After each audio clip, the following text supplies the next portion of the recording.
Good morning students. मैं सूर्योदय sir आज प्रेजेंट हुआ हूँ रूल्स और guidelines of writing units and prefixes.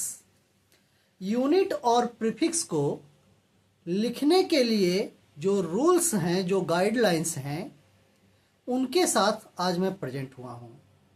9th 10th में ही ये अच्छी अच्छी बुक्स में दिया हुआ रहता है, बट उसका मीनिंग अच्छे से लोग समझ नहीं पाते हैं।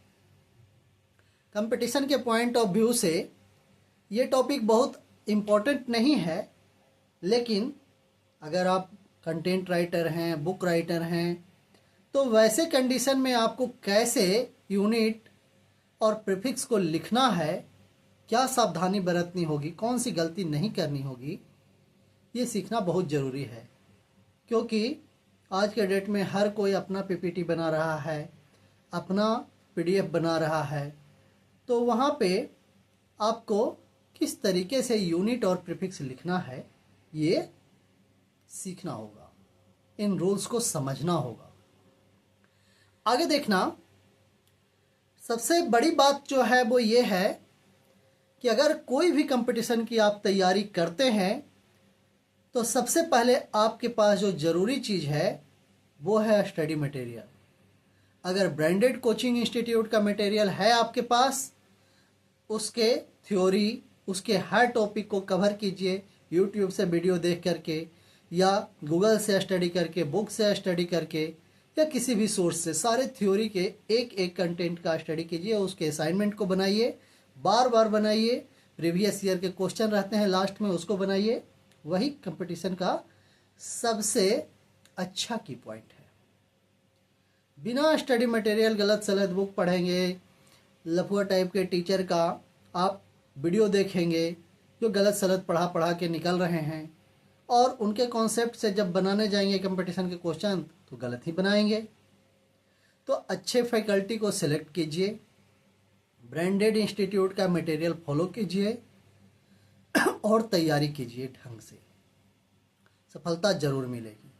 बहुत सारे बच्चे, जब शुरू किया हूँ लाइव क्लास, तो लाइव क्लास ज्वाइन किए हैं, खास करके 12th के बहुत सारे बच्चे हैं। आप भी ज्वाइन कर सकते हैं। और आप अगर स्टडी मटेरियल किसी भी ब्रांडेड कोचिंग का लेना चाहते हैं तो बहुत ही कम रेट में मैं सेल करता हूँ। आप परचेज कर सकते हैं एलेन, आकाश, वेदांतु, फिजिक्स वाला, Narayana, resonance, Bansal, career point, NCERT line by line, Arihant का, क्विकलेट, ये बहुत सारे स्टडी मटेरियल बहुत ही कम रेट में आपको मिल जाएगा।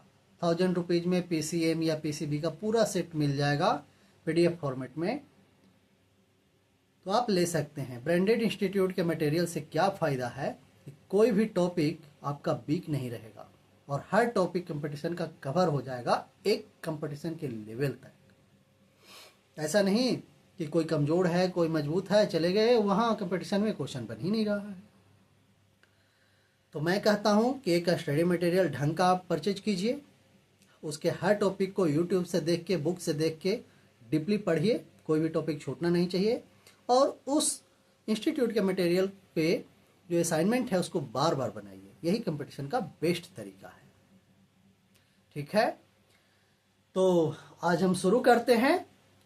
Method of writing, rules of writing, guidelines of writing, units and SI prefixes, SI units and SI prefixes. तो शुरू करते हैं। देखना, पहला रूल क्या कहता है?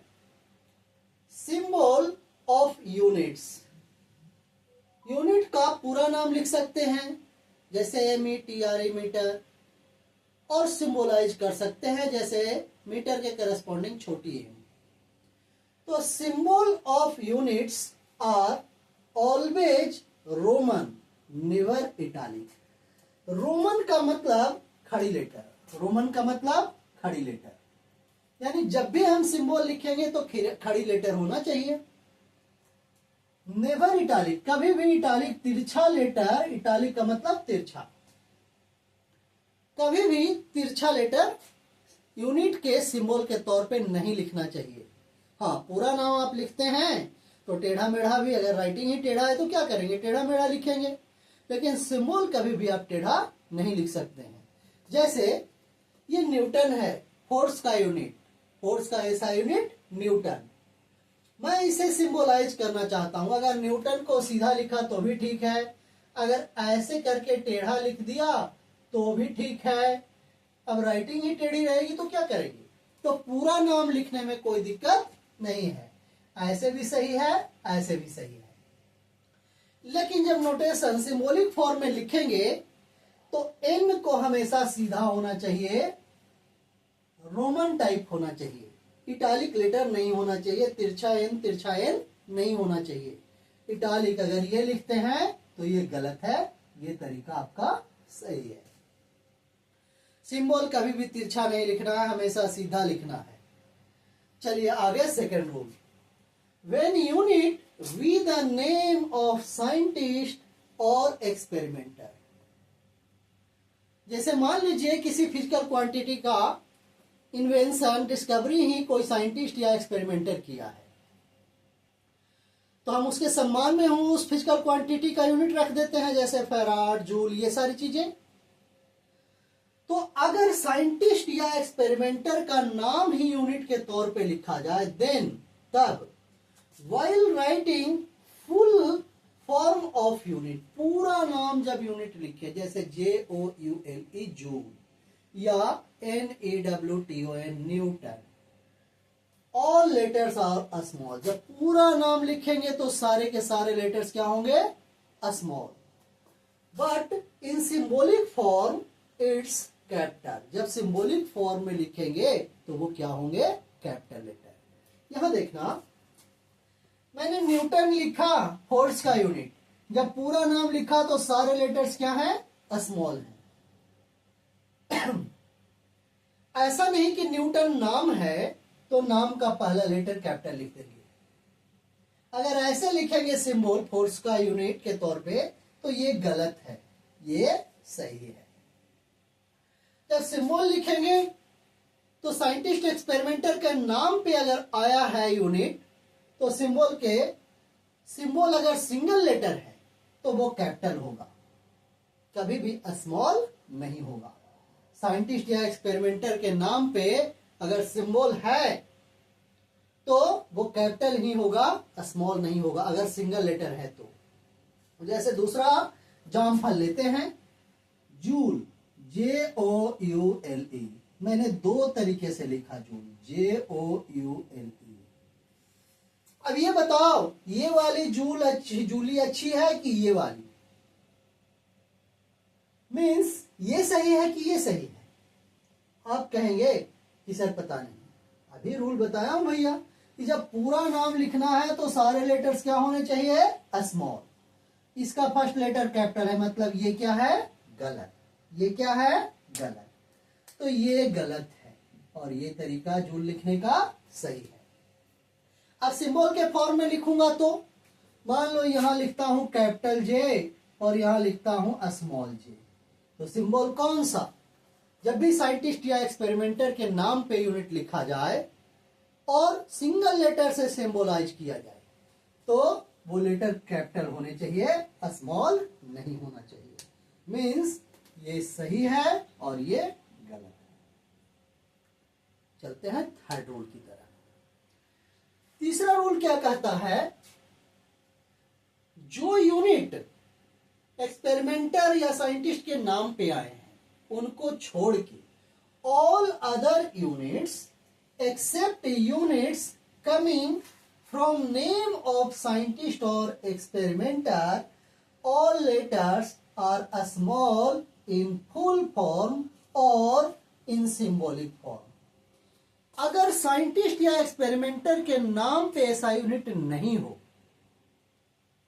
साइंटिस्ट या एक्सपेरिमेंटर के नाम पे नहीं हो, बाकी दुनिया का कोई भी यूनिट हो जो साइंटिस्ट या एक्सपेरिमेंटर के नाम पे बेस्ड ना हो, तो उस यूनिट को चाहे सिंबॉलिक फॉर्म में लिखें या फुल फॉर्म में, पूरा नाम लिखें या सिंबल डालें, सिंबल भी स्मॉल होगा और फुल फॉर्म का हर लेटर ही स्मॉल होगा।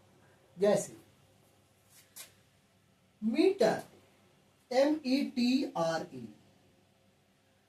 पूरा नाम लिखें तो भी सारे लेटर्स स्मॉल, सिंबल लिखें तो भी स्मॉल। ये तरीका सही है लिखने का। जबकि अगर इसका फर्स्ट लेटर कैपिटल लिख देंगे तो ये गलत है, या सिंबल कैपिटल दे देंगे तो ये गलत है, क्योंकि ये साइंटिस्ट या एक्सपेरिमेंटर के नाम पे बेस्ड नहीं है। तो जो भी ऐसा यूनिट साइंटिस्ट या एक्सपेरिमेंटर के नाम पे बेस्ड नहीं हो, उसका फुल फॉर्म और सिंबॉलिक फॉर्म दोनों स्मॉल होते हैं, सारे लेटर्स। अगर कैपिटल लिख दिए तो वो क्या है, गलत है।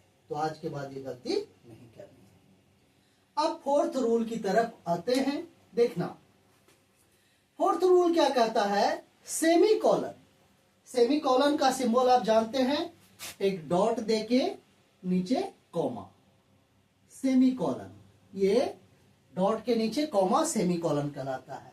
और फुल स्टॉप, जिसको आप डॉट कहते हैं वो क्या है, full stop. Not allowed after symbol. कोई भी सिंबल आप लिखे फुल फॉर्म में या सिंबॉलिक फॉर्म में, उसके बाद सेमी कॉलन या डॉट नहीं लगाते हैं। लोग क्या करते हैं, मॉल लिखते हैं, टप से डॉट डाल देते हैं। केजी लिखते हैं, डॉट लगा देते हैं। मीटर लिखते हैं, डॉट लगा देते हैं। अरे भाई, इतना ही डाउट है तो फिजिक्स पढ़ोगे? कभी नहीं। तो कभी भी किसी भी यूनिट के नाम के बाद डॉट, सेमी कॉलन कुछ भी नहीं लगाया जाता है। ये सारे तरीके ठीक हैं लिखने के, इनके बाद डॉट या सेमी कॉलन नहीं लगा हुआ है, और ये सारा तरीका क्या है, गलत है। क्यों ना इसको सेंटेंस में ही यूज किया जाए, इसके बाद डॉट या सेमी कॉलन नहीं लगता है।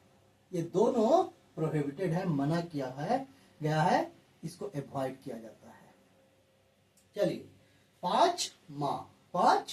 पांचवें रूल की तरफ चलते हैं। इन डिराइव्ड यूनिट, दो या दो से ज्यादा फंडामेंटल क्वांटिटी के सुटेबल पावर के कॉम्बिनेशन से यानी मल्टीप्लिकेशन से जो क्वांटिटी बन के आती है वो कहलाती है डिराइव्ड क्वांटिटी। और डिराइव्ड क्वांटिटी का जो यूनिट होता है वो कहलाता है डिराइव्ड यूनिट। तो जब क्वांटिटी डिराइव्ड है तो यूनिट भी डिराइव्ड होगा। जब एक डिराइव्ड क्वांटिटी में कई फंडामेंटल क्वांटिटी है तो एक डिराइव्ड यूनिट में कई फंडामेंटल यूनिट्स होंगे। तो जब भी हम क्या करते हैं, डिराइव्ड यूनिट लिखते हैं, मतलब कॉम्बिनेशन ऑफ फंडामेंटल यूनिट्स लिखते हैं एक साथ। तो in derived unit combination of full form and symbolic form, combination of full form and symbolic form of fundamental units not permitted। मान लीजिए कोई डिराइव्ड यूनिट लिखते हैं तो कई फंडामेंटल यूनिट का कॉम्बिनेशन होगा वो। तो अगर हम मान लो लिखते हैं केजी मीटर पर second, mass into velocity momentum होता है, मोमेंटम का यूनिट है केजी मीटर पर सेकेंड। हमने केजी मीटर पर सेकेंड को एक इस तरीके से लिखा, फिर इसको इस तरीके से लिखा, ठीक है, दो तरीके से। यहां क्या है कि सारे लेटर्स क्या हैं, सारे जो हैं फंडामेंटल यूनिट, ये पहला फंडामेंटल यूनिट, ये दूसरा फंडामेंटल, ये तीसरा फंडामेंटल, सारे के सारे फंडामेंटल यूनिट्स सिंबॉलिक फॉर्म में है। तो सारा सिंबॉलिक है तो भी दिक्कत नहीं है, और सारा फुल फॉर्म में है तो भी दिक्कत नहीं है। अगर एक सिंबॉलिक है और दूसरा फुल फॉर्म में लिखा हुआ है तो ऐसा लिखावट गलत है। ये सही है, ये गलत है। मान लो स्पीड का यूनिट मीटर पर सेकेंड, हमने लिखा मीटर पर सेकेंड, इसी को ऐसे लिख दो, मीटर सिंबॉलिक फॉर्म में और सेकेंड फुल फॉर्म में, तो ये तरीका गलत है। अगर फुल फॉर्म में लिखेंगे तो दोनों फुल फॉर्म में होना चाहिए, सिंबॉलिक फॉर्म में लिखेंगे तो दोनों सिंबॉलिक फॉर्म में होना चाहिए। एक सिंबॉलिक और एक फुल फॉर्म फंडामेंटल वाला नहीं हो सकता है। ये सही तरीका है, ये गलत तरीका। यहां देखना, न्यूटन मीटर, एक फुल फॉर्म एक सिंबॉलिक फॉर्म, ये गलत है। यहां दोनों सिंबॉलिक है, ये सही है। अगर इसी को ऐसे लिख दें, न्यूटन न्यूटन मीटर, ये बिल्कुल सही है। दोनों अगर फुल फॉर्म में है तो भी सही है। दोनों सिंबॉलिक फॉर्म में है, 3 4 जितने हैं सब सिंबॉलिक फॉर्म में है तो भी सही है। एक सिंबॉलिक और बाकी अगर फुल फॉर्म में है तो गलत है। यानी सिंबॉलिक फॉर्म और फुल फॉर्म का कॉम्बिनेशन से डिराइव्ड यूनिट नहीं बनाए जाते हैं, उसको अवॉइड किया जाता है। चलिए आगे चलता हूं 6th रूल की तरफ। छठा, छम्मा, छठी माँ, छठमा, छठमा, छठ माँ। चलिए देखिएगा यहां 6th रूल क्या कहता है, a space between prefix and fundamental unit not permitted in derived unit.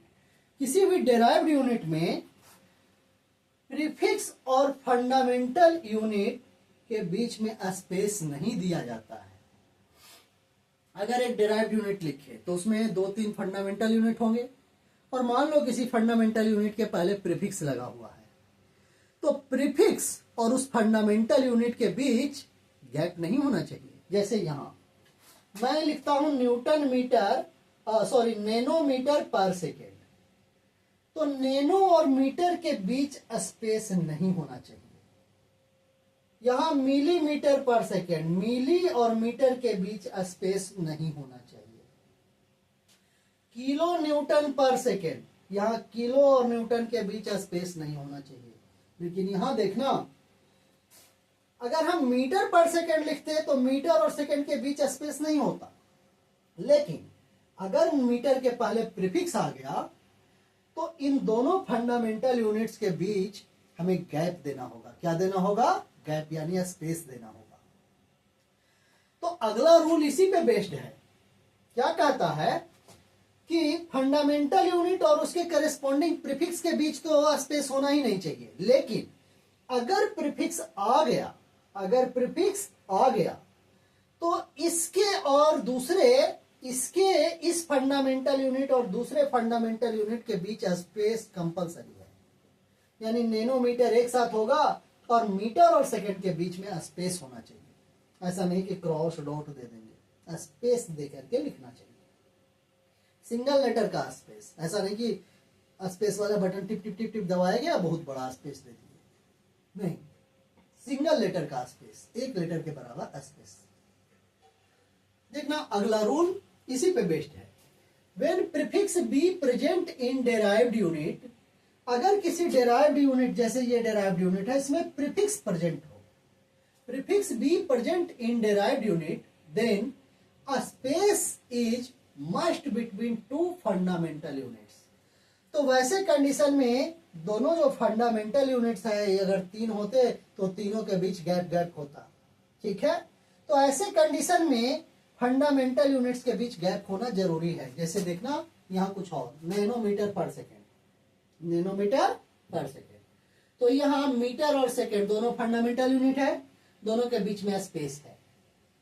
अगर ऐसे देंगे तो ये गलत है, ऐसे देंगे तो ये गलत है।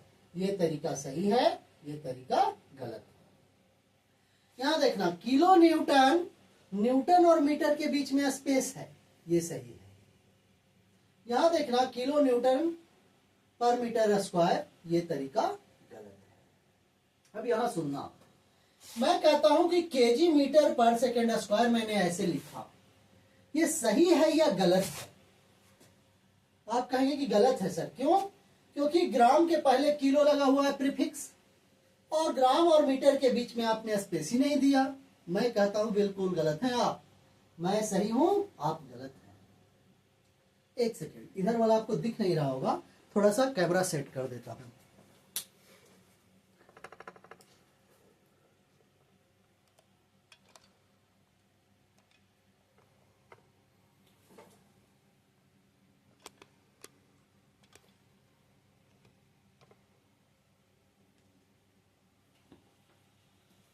देखना आप यहां, when prefix be present in derived unit, जब derived unit में prefix present हो, then a space is must between two fundamental units।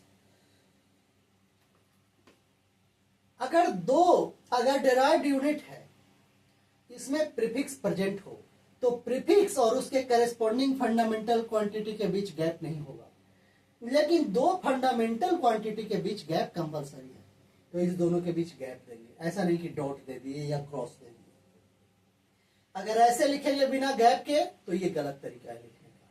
उसी तरह से यहां देखना, किलो न्यूटन, न्यूटन के पहले किलो है, प्रीफिक्स है, तो इस दोनों के बीच गैप नहीं होगा, लेकिन न्यूटन और ये इन दोनों के बीच क्या होना चाहिए, स्पेस होना चाहिए। ये तरीका गलत है, देखो स्पेस नहीं दिया गया है। अब आपसे पूछता हूं, केजी मीटर पर सेकेंड स्क्वायर को मैंने ऐसे लिखा और ऐसे लिखा, केजी स्पेस दे के मीटर फिर पर सेकेंड स्क्वायर, दोनों में से कौन सही है? आप कहेंगे कि नीचे वाला, क्योंकि जी के पहले के जो है वो लगा हुआ है प्रीफिक्स। मैं कहता हूं बिल्कुल गलत। मैं एसआई प्रीफिक्सेस के लिए रूल पढ़ रहा हूं, और एसआई यूनिट जो है मास का केजी होता है, ना कि जी होता है। तो ये पूरा का पूरा फंडामेंटल यूनिट है kg. Metre, fundamental, second fundamental, इन सब के बीच गैप नहीं दिया जाता है। यानी ये वाला तरीका लिखने का सही है और ये वाला तरीका लिखने का गलत है। ग्राम नहीं होता है एसआई यूनिट मास का, किलोग्राम होता है। क्या होता है? किलोग्राम। यानी किलोग्राम में के जो है प्रीफिक्स नहीं है, पूरा का पूरा केजी जो है वो फंडामेंटल यूनिट है, एक सिंगल मास का यूनिट है। ओके, तो ये तरीका गलत है। आगे देखना, only single slider sign allowed in a derived unit. Slider sign, ये वाला साइन जो देते हैं उसको स्लाइडर साइन देते हैं, जिसको आप डिवाइड बट्टा कहते हैं। देखना, कोई भी डेराइव्ड यूनिट लिख रहे हैं तो उसमें एक ही स्लाइडर साइन अलाउड है। एक से ज्यादा स्लाइडर साइन अगर आप देते हैं तो वो लिखने का तरीका गलत है। एक जामफल मैं देता हूं आपको, जामफल मतलब अमरूद। तो यहां देखना, मैं जामफल देता हूं आपको। मान लो एक सिलेंडर है, उसमें मैंने आइडियल गैस भर दिया। आइडियल गैस के दो पार्टिकल के बीच ग्रेविटेशनल फोर्स 0 होता है, कोई इंटरेक्शन नहीं होता है, एक दूसरे से इंडिपेंडेंट होता है। मान लो इस कंटेनर का वॉल्यूम है V, इसके अंदर n मोल रखे हुए हैं गैस के। n मोल मतलब एक मोल में 6.022 into 10 to the power 23 particles, 23 particles. तो 10 टू द पावर 23 पार्टिकल एक मोल में, तो मान लो 10 मोल है तो 10 इंटू उतना, मान लो n मोल है। और इसका एब्सोल्यूट टेम्परेचर है T। केल्विन स्केल में जो टेम्परेचर मेजर किया जाता है, degree Celsius, Fahrenheit, rumour, Rankine में नहीं, केल्विन स्केल में जो टेम्परेचर होता है उसे कहते हैं एब्सोल्यूट टेम्परेचर। तो एब्सोल्यूट टेम्परेचर है T। अब ये पार्टिकल्स रैंडम मोशन करते हैं और रूम टेम्परेचर पे इनकी स्पीड होती है 10 टू द पावर 5 मीटर पर सेकेंड, यानी 1,00,000 मीटर का डिस्टेंस एक सेकेंड में कवर करते हैं। इस हाई स्पीड से अगर ये कोलाइड करेंगे, यहां टक्कर मारेंगे, तो फोर्स अप्लाई करेंगे, और फोर्स पर यूनिट एरिया होता है प्रेशर। इसका मतलब है कि सिलेंडर के वाल पे ये पार्टिकल क्या करेंगे, प्रेशर अप्लाई करेंगे। मान लो इनके द्वारा एग्जर्टेड प्रेशर का वैल्यू एब्सोल्यूट प्रेशर है। Absolute pressure means atmospheric pressure plus gauge pressure, atmospheric pressure plus gauge pressure. तो ये एब्सोल्यूट प्रेशर है, एब्सोल्यूट प्रेशर है P। तो हम लोगों ने पढ़ा है ये वाला रिलेशन की PV is equal to NRT, PV is equal to NRT, जिसमें प्रेशर P होता है, एब्सोल्यूट प्रेशर, वॉल्यूम V होता है, वॉल्यूम ऑफ कंटेनर, गैस का वॉल्यूम नहीं, कंटेनर का वॉल्यूम। N है number of mole inside the container, T है एब्सोल्यूट टेम्परेचर, और R जो है वो कहलाता है यूनिवर्सल गैस कांस्टेंट। R क्या है? Universal gas constant. यहां से R की वैल्यू निकालेंगे तो PV/NT। और प्रेशर इंटू वॉल्यूम क्या होता है? वर्क। तो वर्क का यूनिट जूल, नंबर ऑफ मोल का यूनिट मोल, और टेम्परेचर का यूनिट केल्विन। जूल पर मोल पर केल्विन। इसको पढ़ेंगे ऐसे, जूल पर मोल पर केल्विन। लेकिन लिख ऐसे नहीं सकते हैं, ऐसे लिख नहीं सकते हैं। जूल पर मोल पर केल्विन ऐसे नहीं लिख सकते हैं, बहुत सारे लोग लिख देते हैं। किसी भी डेराइव्ड फिजिकल क्वांटिटी के यूनिट में सिंगल स्लाइडस साइन परमिटेड है। एक ही स्लाइडस, ये वाला साइन जो है वो एक ही बार परमिटेड है, 2 बार नहीं। ये तरीका देखना, यहां एक सिंगल स्लाइडस साइन दे दिया मैंने, अब दोबारा नहीं दे सकते हैं। यहां 2 बार मैंने यूज किया, इसलिए ये मेथड क्या है, रॉन्ग है। चलता हूं 9th रूल पे। आगे देखना, more than 1 prefixes not permitted in a derived unit. किसी भी डेराइव्ड यूनिट में या किसी भी यूनिट में एक से ज्यादा प्रीफिक्स अलाउड नहीं है, एक से ज्यादा प्रीफिक्स अलाउड नहीं है, सिंगल प्रीफिक्स का यूज किया जाता है। तो देखना एग्जांपल, मैंने लिखा 5 into 10 to the power -9 metre. इसको ऐसे भी लिख सकते हैं, 5 इंटू 10 का पावर -3 इंटू 10 का पावर -3 इंटू 10 का पावर -3 मीटर। या ऐसे भी लिख सकते हैं 5 इंटू 10 का पावर -6 इंटू 10 का पावर -3 मीटर। अब यहाँ 5 इंटू 10 के पावर -9 की जगह नैनो मैंने यूज किया प्रीफिक्स, 5 नैनोमीटर।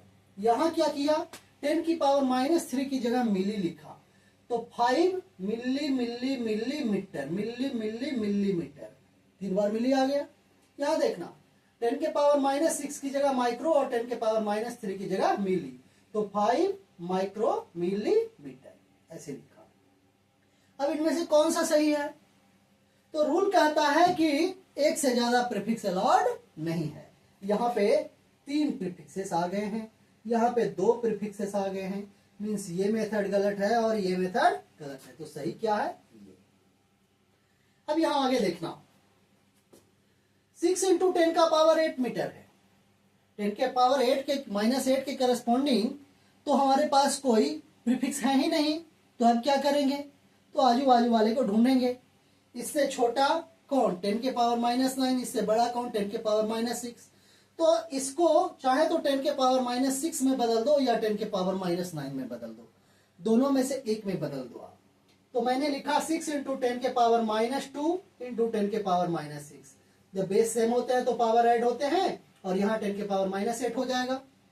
अब देखना 10 के पावर -2 को छोड़ दिया, और जो बड़ा पावर रहता है मीन्स छोटा पावर यहाँ का हो, उसकी जगह मैंने माइक्रो लगा दिया, 10 के पावर -6 के करस्पॉन्डिंग माइक्रो लगा दिया, तो 0.06 माइक्रोमीटर हो गया ये।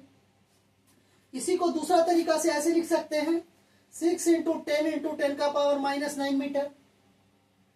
ये 10 के पावर -9 की जगह नैनो यूज कर लिया, और ये 10 मल्टीप्लाई होकर 60 हो गया, 60 ये हो गया 60, और ये 10 के पावर -9 की जगह नैनोमीटर, तो 60 नैनोमीटर। ये दोनों ही तरीका सही है। तो अगर डायरेक्ट यहाँ पे इसके करस्पॉन्डिंग प्रीफिक्स ना मिले, तो आप क्या करो, चाहे तो इसके नीचे वाला या ऊपर वाला प्रीफिक्स में इसको कन्वर्ट कर दो, 10 से मल्टीप्लाई डिवाइड करके, ठीक है, जितना से ऊपर मल्टीप्लाई करोगे उतना ही से डिवाइड करोगे, और इसको कन्वर्ट कर दो करस्पॉन्डिंग बगल वाले में, बाजू वाले में, ठीक है। उसकी जगह प्रीफिक्स लिख दो, और जो बचा हुआ है उसको इसके साथ एडजस्ट कर दो। तो ये तरीका है लिखने का। तो ये 9 रूल्स हुए। अब 10th रूल जो है वो मैं अभी आपको बता रहा हूं। 10th रूल क्या कहता है वो देखना,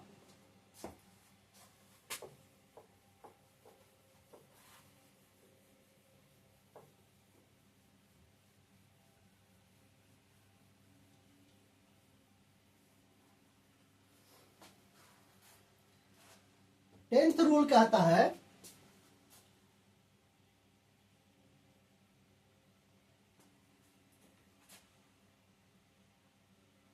plural form of unit in symbolic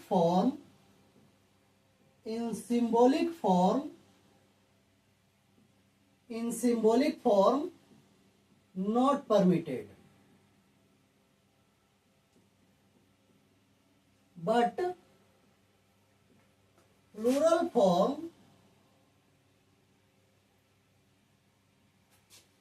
but plural form of full name of unit allowed. देखना, जैसे मैं लिखता हूं 220 न्यूटन, 220 न्यूटन, 220 न्यूटन। तो यहां पे जब 220 लिखूंगा तो ये प्लूरल होना चाहिए। एक के अलावे जो भी रहता है, एक से बड़ी हो या छोटी हो, उसके लिए यहाँ पे एस या एस का यूज करते हैं। तो जब फुल फॉर्म लिखते हैं तो इसमें एस या एस लगा सकते हैं। तो 20 न्यूटन्स हम लिखेंगे, लेकिन जब सिंबॉलिक फॉर्म लिखेंगे तो वहां पे सिर्फ एन लिखेंगे, इसके साथ एस या एस नहीं लगाएंगे। पढ़ेंगे इसको भी 20 न्यूटन्स, बट सिंबॉलिक फॉर्म में प्लूरल वर्सन अलाउड नहीं है।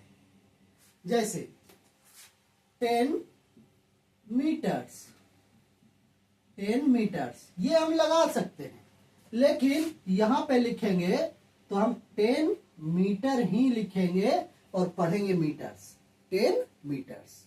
जैसे 5 फीट, प्लूरल फॉर्म लिखेंगे, यहां पे लिखेंगे 5 FT। FT फुट का भी यूनिट है और फीट का भी। FT से फुट भी होता है और फीट भी, लेकिन अगर इसके पहले 5 है तो इसको पढ़ेंगे फीट। या अगर ऐसे लिखेंगे 1 तो फुट लिखेंगे, यहां पे 1 FT, इसको पढ़ेंगे फुट, लेकिन इसको पढ़ेंगे क्या, फीट। अगर 0.5 है तो यहां लिखेंगे 0.5 फीट। 1 के अलावे कुछ भी रहेगा तो उसके करस्पॉन्डिंग फुल नेम प्लूरल होगा, लेकिन यूनिट हमेशा सिंबॉलिक फॉर्म में सिंगुलर होता है। तो यहां पे 0.5 FT लिखेंगे, FT, बट पढ़ेंगे फुट नहीं, बल्कि क्या पढ़ेंगे, फीट। तो ये 10 रूल्स थे और इन 10 रूल को आप याद रखेंगे और इसके करस्पॉन्डिंग यूनिट लिखेंगे। तो नेक्स्ट डे हम प्रेजेंट होंगे आपके साथ कैरेक्टरिस्टिक ऑफ एसआई यूनिट के साथ और फर्दर आगे प्रोसीड करते चलेंगे। आज का लेक्चर यहीं था। Thank you.